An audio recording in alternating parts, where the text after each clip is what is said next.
Remember those videos last year? People practically raiding supermarket shelves, stocking up on rice like it was the apocalypse. Turns out they weren't overreacting. Right. India, the world's biggest rice exporter, had just dropped a bombshell, a ban on non-basmati white rice export. Yeah, talk about sending shockwaves through the global market. Today, we're diving deep into this rice roller coaster. Why did India hit the brakes so hard? What happened to the rest of the world? And why the sudden U-turn? It's a fascinating story because for many, rice isn't just food, it's security. Absolutely. National food security, global stability. India's actions, both last year and now this reversal, really highlight how precarious that balance can be. Okay, before we get into the nitty-gritty, let's set the scene. How big of a player is India in the global rice trade? I mean, we all know it's a major producer, but is it really that influential on the world stage? It's easy to underestimate them. Everyone always thinks China, right? Yeah. And yeah, China's the top dog when it comes to producing this stuff, but they use most of it themselves. India, though, they've become the powerhouse of rice exports in recent years. So when India sneezes, the rest of the world catches a cold. Or maybe runs out of rice is more accurate. Exactly. Over 140 countries rely on Indian rice imports. Think back to that global rice crisis in 2007, 2008. Part of that was triggered by export restrictions, not just from India, but Vietnam too. So yeah, there's a history here, and the world was definitely on edge. So rewind to last year. India, fresh off those record rice exports in 2022, suddenly slams the door shut with this ban. What was the deal?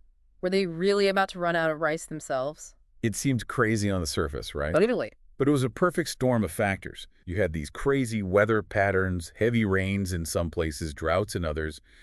It threw their whole production forecast into question. And of course, when production's uncertain, prices start to climb. Right. And we're not just talking about a few extra rupees here. Rice is a staple. When its price jumps, it's not just dinner plates that feel the pinch, it's entire livelihoods. And on top of their internal pressures, you had this global food price situation, already volatile because of the war in Ukraine. Right, like adding fuel to the fire. Exactly. Suddenly, India's looking at a potential crisis, and they're thinking, can we risk exporting when things are so shaky at home?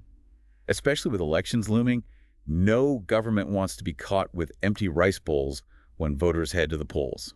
So even with those overflowing warehouses from the previous year's bumper crop, they chose to play it safe, even if it meant rocking the global boat. It was a calculated risk, for sure. Well, chaos might be putting it mildly. Yeah, Prices for non-basmati white rice, the kind caught up in the ban, they just exploded. We're talking 15%, some places 20% increases. Overnight, practically. and it wasn't just gourmet stores feeling the pinch either. This was hitting ordinary people, especially those in countries where they depend on India for their rice. Bangladesh, a lot of African nations, places where rice isn't just a side dish, right? Exactly.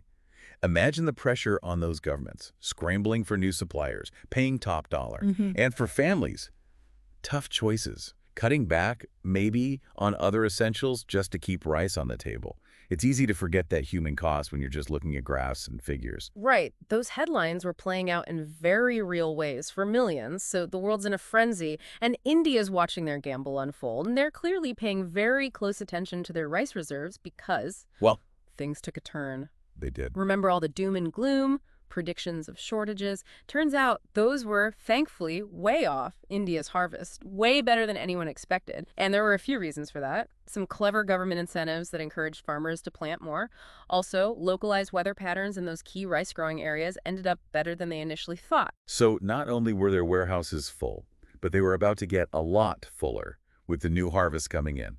That calculated risk starting to look a little different. Right, like maybe they'd overplayed their hand a bit. Having surplus rice is one thing, but those warehouses aren't free.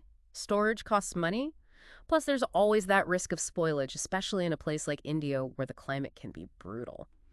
Not to mention, the political game had shifted. Oh, absolutely. The elections, done and dusted, the pressure to prioritize domestic needs above all else, not so intense anymore. It's all connected. So, they've got rice coming out their ears, the political scene's calmed down. But what about those domestic prices, the whole reason behind the ban in the first place? Did things stabilize like they were hoping? So they were practically drowning in rice, the political pressure's off. But what about those domestic prices? Wasn't that the whole point of this export ban in the first place? That's the thing. They did stabilize, but not to the extent they were hoping for. And that's where the global situation gets interesting. See, while India was off doing its own thing, the demand for rice globally. It didn't go anywhere. It actually went up. So they've got the surplus, prices at home aren't playing ball, and the world's practically begging for rice. Sounds like a recipe for a policy change. Right. It's almost like clockwork. End of September rolls around, almost a year to the day after that ban dropped. India changes its tune, lifts the restrictions on non-basmati white rice exports. I mean, it's not like they were doing it out of the goodness of their hearts, Yeah. right? Those storage costs, for one. Oh, absolutely not. Plus that global demand. Dollar signs. Big export opportunities.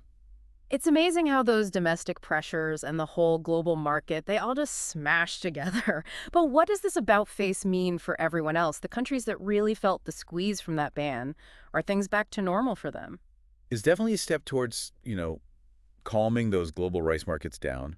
More supply should, in theory at least, bring those prices back down to earth a little. Yeah. But it's not instantaneous. This stuff takes time to filter through. Plus, there are other things going on, like that whole El Nino thing you mentioned earlier. Right, talk about a curveball.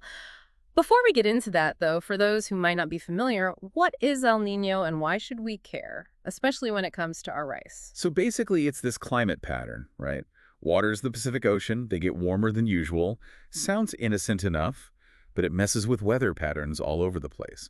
We're talking droughts, floods, the whole shebang. And those crazy weather patterns that caused a headache for India in the first place, El Nino could make them even worse. And not just in India either. Exactly. Talk about adding insult to injury. It's a bit unnerving, isn't it? Like, no matter what we do, it feels like we're at the mercy of these forces we can't control. Global food security hanging by a thread, all because of some rain clouds or, a few degrees change in ocean temperature. It really highlights how interconnected, how fragile the whole system is. And it makes you wonder, what if other rice-producing nations, seeing India pull this off, they decide to do the same thing, especially with climate change making things less predictable? Right. It's like a rice war waiting to happen. Exactly. Every country for itself. Not exactly a recipe for global stability. It's a lot to wrap your head around, that something that seems so simple, a bowl of rice, is part of this massive, intricate system. And it's pretty vulnerable when you think about it. Well said. And I think that's something we often forget. It's not just about the rice itself. It's about understanding how everything is connected. The food we eat, climate change, even global politics. It's a shared responsibility, making sure that system is a little less fragile. It's a little daunting, but hey, awareness is the first step, right? Knowing where our food comes from, how those prices are impacted by, well, everything. Maybe next time we're enjoying some rice, we can all take a moment to appreciate the journey it took to get to our plates. Little food for thought with our food. I like it. And on that note, this has been The Deep Dive, leaving you with plenty to chew on. Until next time.